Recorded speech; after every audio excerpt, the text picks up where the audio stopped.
I pozdrav svima, ja sam Serbian Tech Guy, evo nas još na novoj epizodi i danas ćemo raditi priključivanje hard diska na računar. Ovo je moj stari računar na kojem sam snimao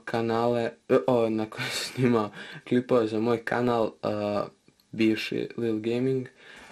Kanal Serbian Tech Guy je započet sa mnogo boljim računarom, tako da hajde da krenemo.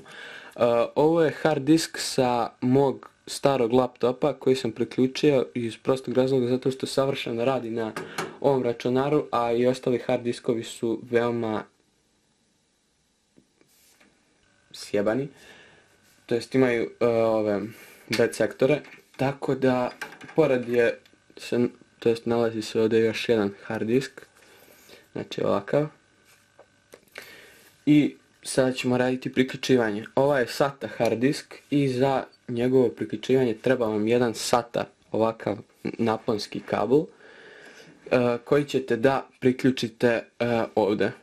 Znači ovaj deo. U taj deo ide SATA. I treba vam još jedan kabel koji je povezan sa matičnom pločom. To je ovakav kabel. Njega povezujete ovdje. Znači, samo da... Znači i vaš ovakav hard disk je povezan. Evo, ja ću ga trenutno ovdje staviti. Sad, kod većine slučajeva je ovakav hard disk. Znači, ovakav. I sad kako ovakav hard disk povezati? Znači, za ovo vam treba ovakav naponski kabel koji naravno ubacujete ovdje. Jebem ti dete. Znači ovdje ubacujete.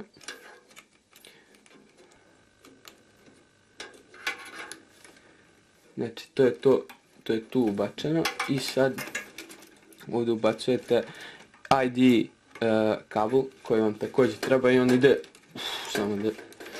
on ide na ovaj deo da se nalaze ovi pinovi. Znači njega tu ubacujete. Jebote, da. I da obavezno gledate ovaj deo, znači gdje se nalaze ove kao dve trake, one moraju da dođu na ovaj deo, znači da ne biste silili pa gurali i ne daj Bože slomite ovdje nešto, polomite neke od ovih pinova. Znači samo treba da ove dve trake legnu na taj deo koji se tu nalazi. Znači da ga priključimo. Dva priključena. Znači ovaj hard diskove ću vratiti u početni položaj. Spade. Dešava se to naravno kad ne zašrafite. Ovaj nisam zašrafio, na primjer. Nema veze. Ostavit ćemo ovo kao fail.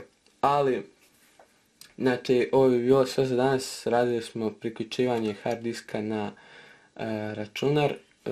Sljedeće što ćemo raditi jeste priključivanje čitača na komp kako biste mogli da podignete operativni sistem, ulazak u BIOS i par osnovnih komandi koje će vam pomoći da se snađete u BIOS-u. Sve objašnjeno naravno. Ja sam Serbian Tech Guy, pratite, lajkujte, šerujte, subscribeujte i obavezno komentarišite.